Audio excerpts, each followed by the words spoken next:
Thousands of Christian families are fleeing public schools, pulling kids from diverse classrooms into faith-based enclaves funded by your tax dollars. They preach biblical truth, but at what cost to our democracy? I'm Veritas Vox, and today we expose the separatist schooling movement that's turning citizens into sectarian spectators. Is your child learning to engage the world or to withdraw from it? Buckle up. We're about to reveal how homeschooling and voucher schemes are weaponizing education for ideological isolation. Explosive growth.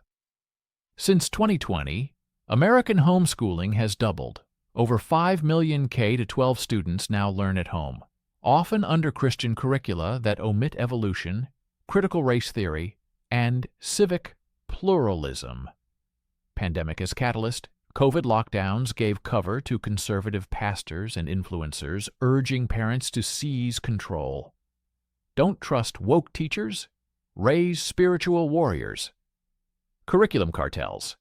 Faith-based publishers like Abeka, BJU Press, and ACE profit handsomely, marketing textbooks that cast America as a divinely appointed nation under siege by secularists.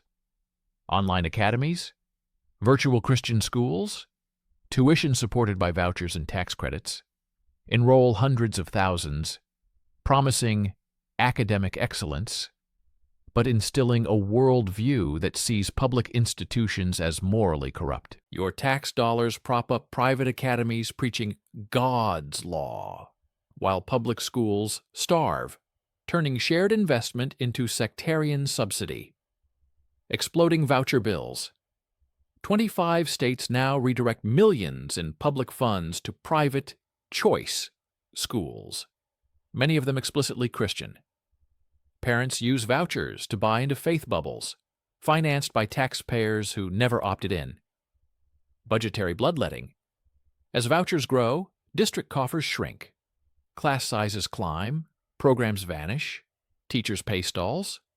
Urban public schools, already underfunded, lose even their most devoted supporters.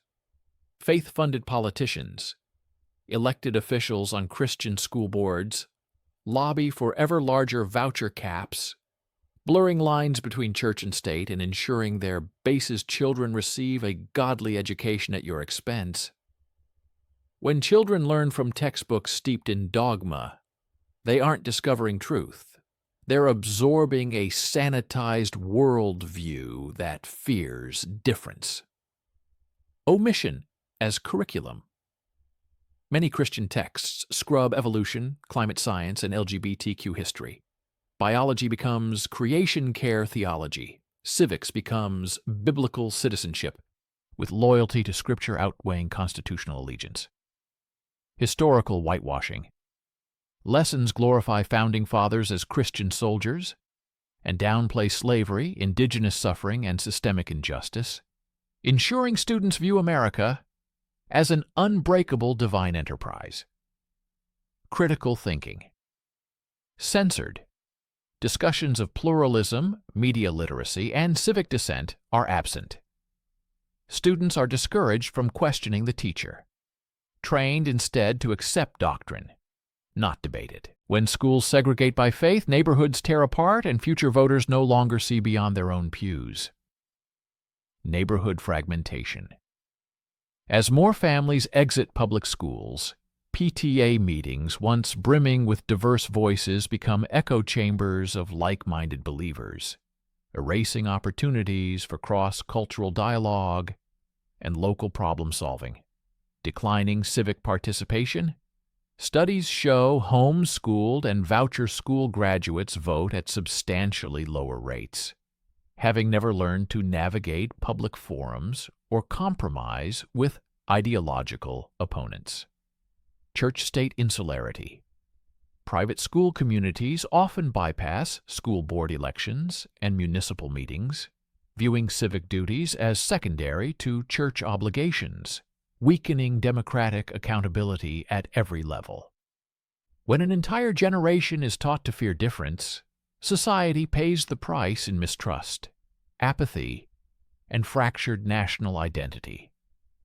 Empathy deficit. Students educated in homogeneous faith contexts demonstrate lower tolerance for religious and cultural diversity, reporting discomfort with peers who don't share their beliefs. Polarization in adulthood. Alumni of separatist schooling exhibit more extreme partisan views, less willingness to compromise, and greater acceptance of political violence against the other. Fraying national narrative. America's story as a pluralistic experiment unravels when large segments believe civic identity is subordinate to religious identity, undermining the "we the people" fabric. Drop your questions in the comments. You leave a like and subscribe, and I'll give you an answer. When one side retreats, another charges forward, uniting unlikely allies to defend shared education. Parents for Public Good. Coalitions of secular and faith-progressive families lobby legislatures to cap voucher programs, restore funding, and require transparency on curriculum content. Their rallies draw cross-denominational banners, books not Bibles, and libraries over lock-ins. Interfaith education alliances, Muslim, Jewish, and Christian community leaders partner to host Community Schools Week, offering seminars on inclusive pedagogy and civic literacy, reclaiming public schools as communal assets. Teacher unions. Reimagined, some local unions launch Faith in Public Schools campaigns, recruiting clergy to preach the civic value of diverse classrooms and organizing Pastors in the Halls, events at school board meetings. Grassroots tutoring. Networks, volunteers offer free after-school support in underserved districts, countering brain drain from voucher flight and modeling collaborative service across faith lines. If faith teaches love of neighbor, then defending public education is a sacred duty.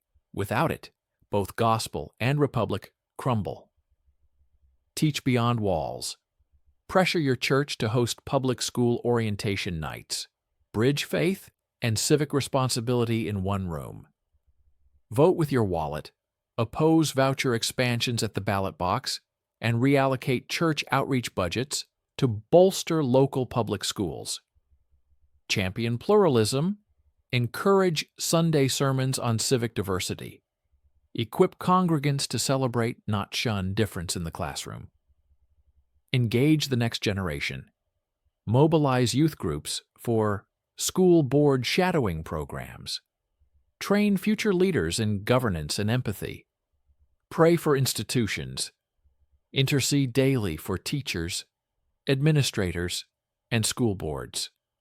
Our collective prayer sustains the common good. Our faith and our democracy hang in the balance. This is the covenant we write in action, not ink. Covenant Clause 1. Churches commit 1% of annual tithes to support public school infrastructure, textbooks, technology, and teacher grants. Covenant Clause 2. Faith leaders pledge to include a civic literacy module in weekly teachings, highlighting Constitution and community. Covenant Clause 3. Congregations will adopt local schools, volunteering weekly, mentoring students, and hosting interfaith cultural fairs. Covenant Clause 4. Every church board will publicly report support for public schools in annual statements. Transparency as testimony. Covenant Clause 5.